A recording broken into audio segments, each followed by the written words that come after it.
po ako.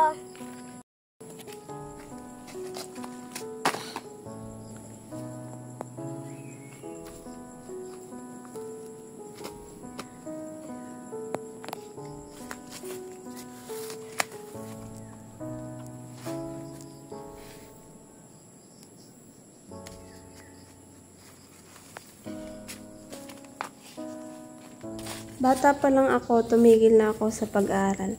Mahirap lang ang buhay namin. Hindi makabili ng bagong gamit para sa aking pag-aaral. Pero hindi ako nagreklamo kay nanay. Maaga na nawala si tatay, kaya tumutulong lamang ako kay nanay sa palengke. At ngayon, meron na rin akong sariling pamilya. Buti na lang, hinagis sa kanya ni Ding yung bato. Sabay sumigaw siya ng, "Darna!" Nay, hindi naman yung Darna eh. Ekas man naman yun eh. Ah, oo nga pala. Di, Egas man! Stella, kanina ka pa. Ang boses mo, ang lakas-lakas. Napasarap lang ho ang kwentuhan namin, Nay. Pwede mo namang hinaan yung boses mo, di ba? Pasensya na po.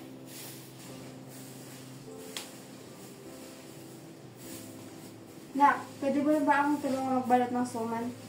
Nay, may ginagawa pa po ako. At sumasagot ka na. Ano ba to? Nay, akin niya, tatapusin ko pa yan. Nay! Stella, ano nangyayari?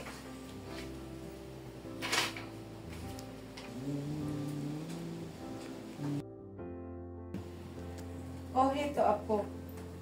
Hindi naman nasira. Stella, ako nang gagawa ng iniuutos mo.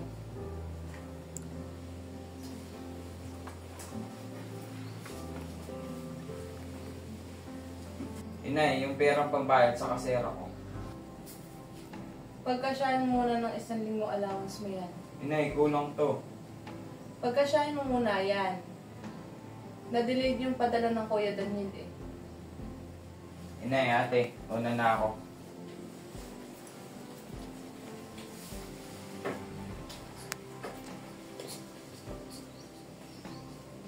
Stella, kung dapat ka may pagsabihin, ay iyon na yung panganay mo. Nasaan na ba gayon? Gina, kung sa isang bulok na paaralan hindi ka makapasa, ano ba kayang mararating mo? O baka gusto mo na mag-asawa?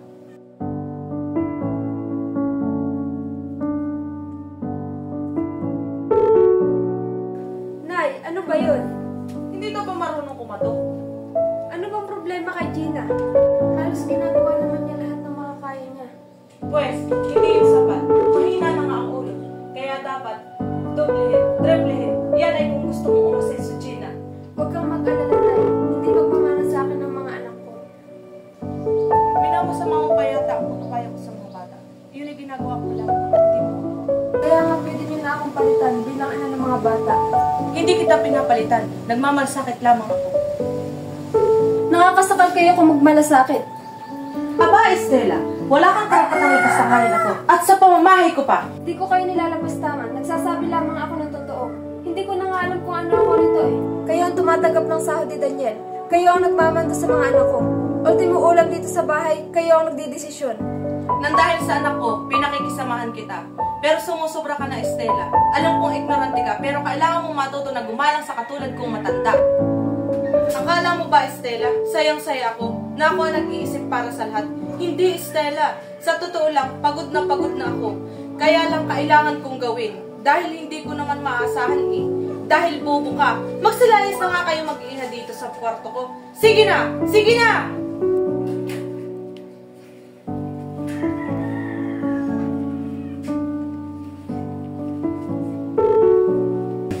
Walang bubo sa bahay na to. Hindi ikaw, hindi ako.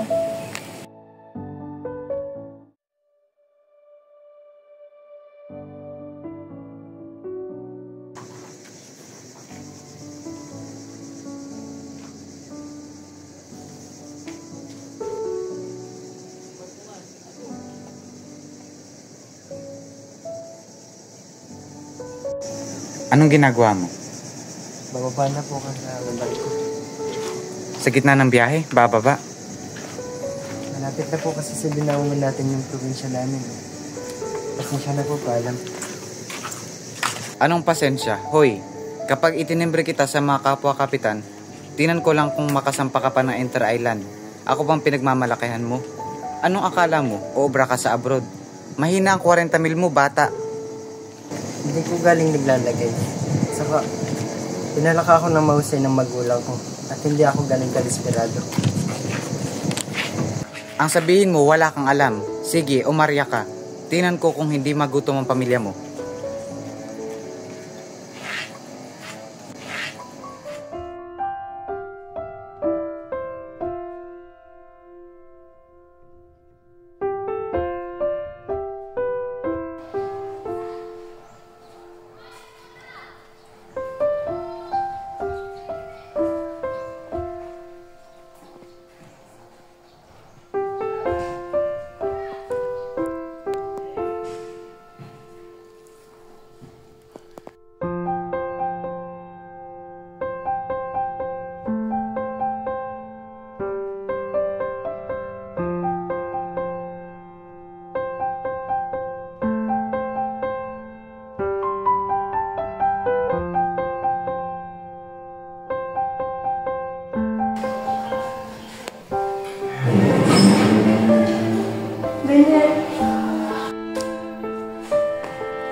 Ano bang pumasok sa kokote mo, Daniel, ha? Kakaunting pagtsatsaga na lang. Andoon ka na. Pinagtatapos ka namin ng ama mo. Para ano? Para maging isang tindero ng tilapia? Matalino ka, Daniel. Kaunting pagtsatsaga na lang. Alam mo pinagtatapos ka ng ama mo na ikaw ang inaasahan para sumunod sa yapak niya. Pero anong ginawa mo? Kunti na lang. Kaunting pagtsatsaga na lang. Kaya mo yan. Nay, hindi ako babagsak na 5 beses. May utak ka. Ayaw mo lamang gamitin. Daniel, sa'yo ako hinabili ng ama mo. Bigyan mo naman ako ng kaunting kaginhawahan. Hinabilin ako sa'yo ng ama mo, hindi kay Jojo.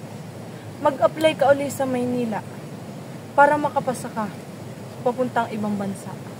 Nay, madali yung mag-apply. Ang hirap sa akin. Magkano ba para makasampa ka sa abroad? Nangutang ako. Isasanla ko ang bahay para makaalis ka lang. Delikado, Nay. Hindi delikado, Daniel. Hindi delikado ang gagawin ko.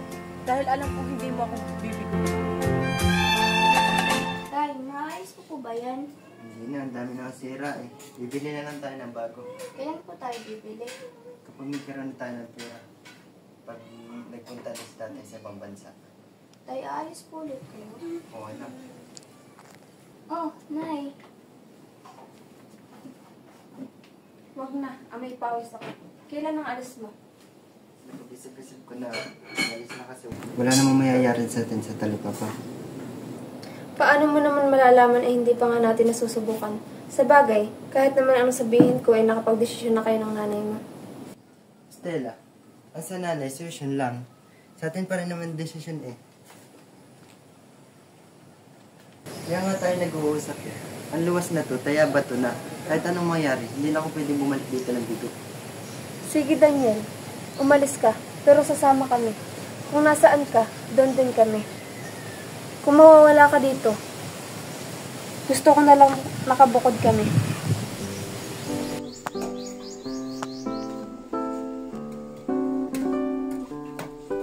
Ito ka, Susi.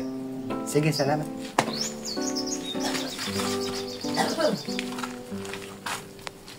Parang di kayo nakatikin ng fried chicken ah.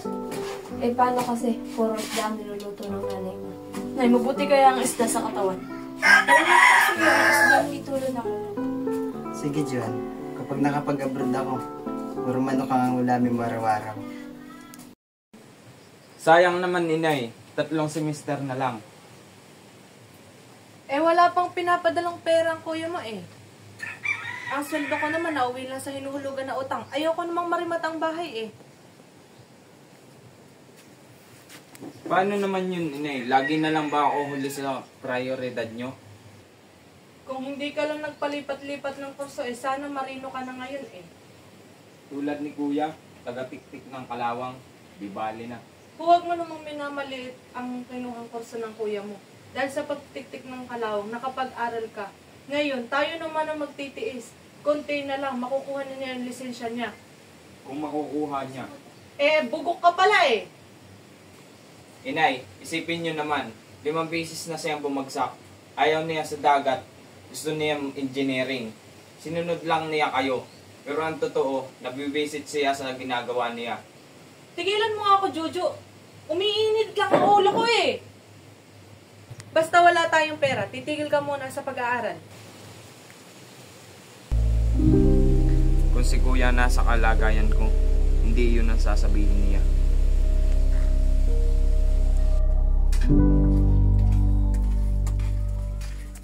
Saan ka ba nagsususuot? Saan ba kayo nagagaling? Sa presinto ko nakita yung mga anak mo. Saan ka ba nagagaling? Nay, untik na po kami maghahasa. Ano? Sabi po kasi ng 2 fourth year, tuturuan daw po nila kami. At sumama ka? Opo, Nay, akala ko kasi. Sinama pa yung kapatid mo. Bakit ba hindi ka nag-iisip? Pero Nay, kasi Wala kang isip. ganun po ka kung magmamana. Nay!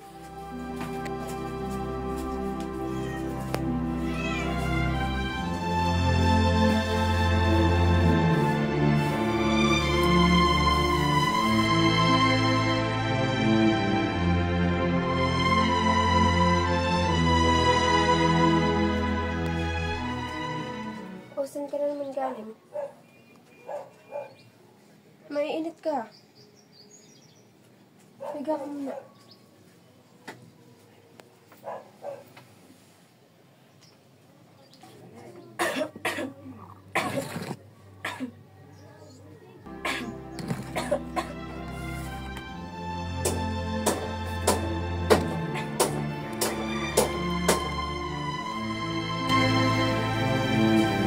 Oh, dalhin mo na ito.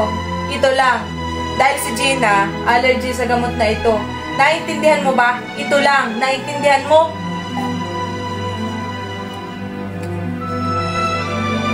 O, ito na. Hindi na ako magkakamali.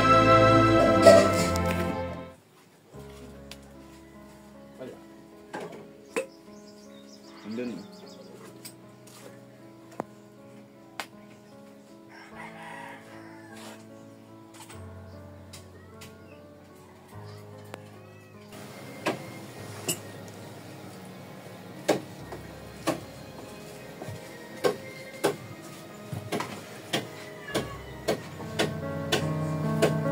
Daniel! Daniel! Si Gino namamantal. Dalhin natin siya sa ospital. Anak,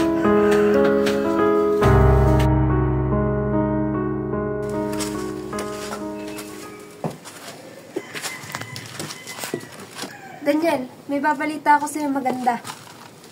Pero huwag kang magtatawa ha.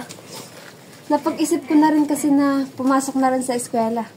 Babalik na tayo sa paso. Sige po, Tay. Gusto ko po din. Tsaka mabuti yun. Nandun si Lola. Ayoko na bumalik sa paso. Hindi ba sigurado na makakaalis? Hindi na ako makakasapa sa barko. Hindi na. Bakit? Huwag ka ng maraming tanong. Hindi ito ang tamang oras para magtalo tayo. Patong-patong na ang problema ka nakaharap ko. Kailangan ko ng tulong mo. Magtutulungan tayo. Pero dito, ayoko nang bumalik sa nanay mo. Bakit ba hindi kayo magkasundo ni nanay? Daniel, ibinigay ko ng lahat para sa'yo. Anong naibigay mo? Yung bariyang kinikita mo sa pagtitinda? Dugot pawis ko pa rin ang binubuhay ko sa inyo. At ang mga bata, may tinuturo ka ba sa kanila? Bukod sa pagluluto ng kakanin, wala. Marunong ka bang mag-alaga ng mga bata? Hindi. Sila na lahat ang gumagawa nun. Dahil inagaw na nga niya lahat sa akin.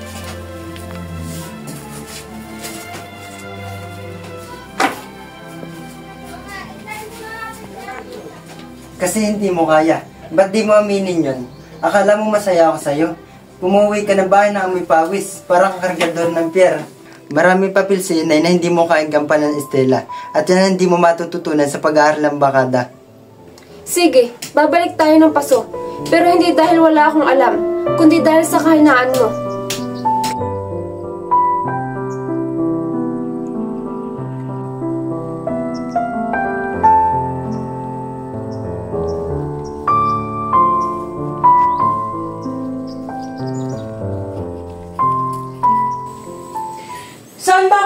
tamang pagpapalaki sa'yo, Daniel. Bakit lagi mo na lang akong binibigo? Ginagawa ko na lahat ng magagawa na eh. Wala na ba akong mabibigay? Sagad na ako. Gagawa ka rin lang naman ng mali. Ba't hindi mo pa ginawang tama? Gusto ko lang tupatin yung mga pangarap niyo na eh. Pangarap yan. Kailan ka ba matututo, Daniel? Hindi habang panahon. Naririto ako para tulungan ka. Darating yung araw na mawawala ako. Patuharan niyo ako na eh. Akala ko may masasandalan ako pagtanda ko. Yun pala, wala rin.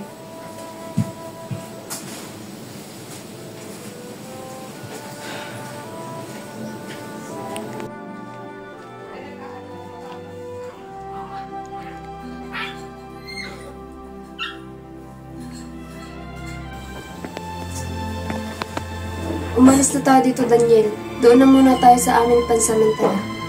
Hindi ko pwedeng naman ano. Kailangan niyo ako. Kailangan kita, Daniel. Paano kami ng mga anak mo?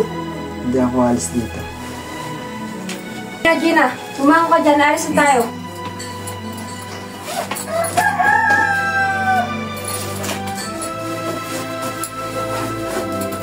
Tayo na.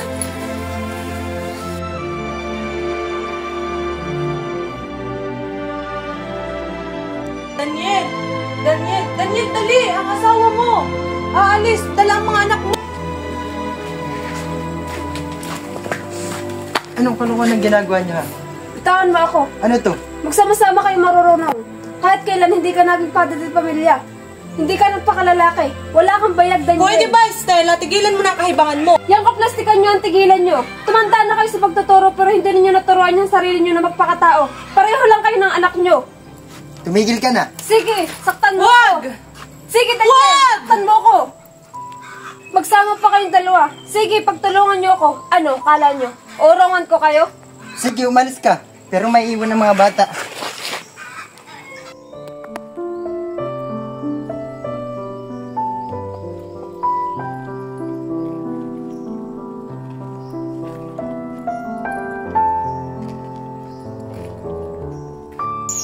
Mukhang maganda racket mo rito. Kailangan kuya eh. Tumigil ako eh. Pakinggan mo ako, Jojo. Ipagpatuloy mo lang yan. At sana, ikaw na muna bahala kay Inay. Oo naman kuya, ako naman talaga ang bahala kay inay. At sana ako naman ngayon ang pakinggan mo.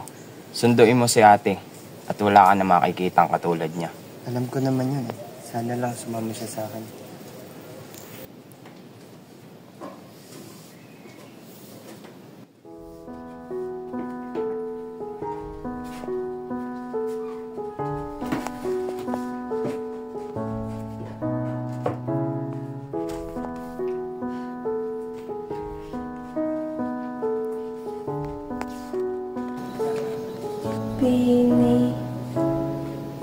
Pinilit kong intindihin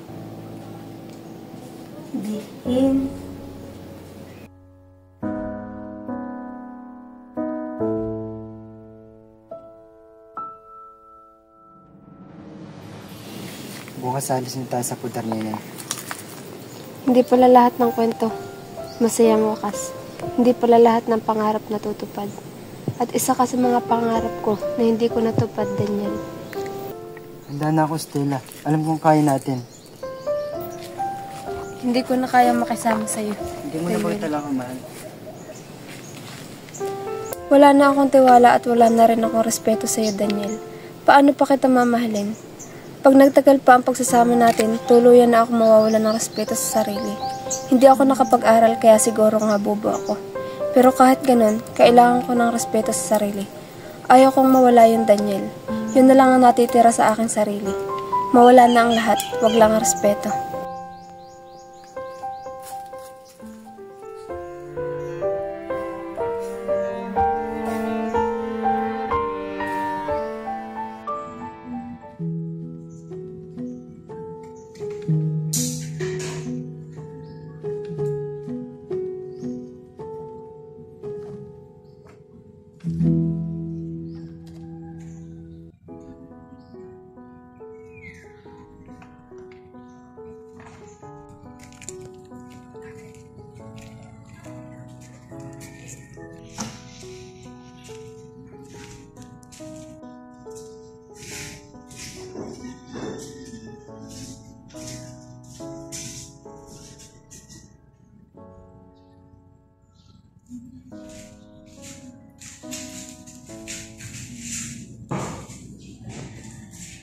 Hayaan mong tulungan kita sa abot ng aking nakakaya.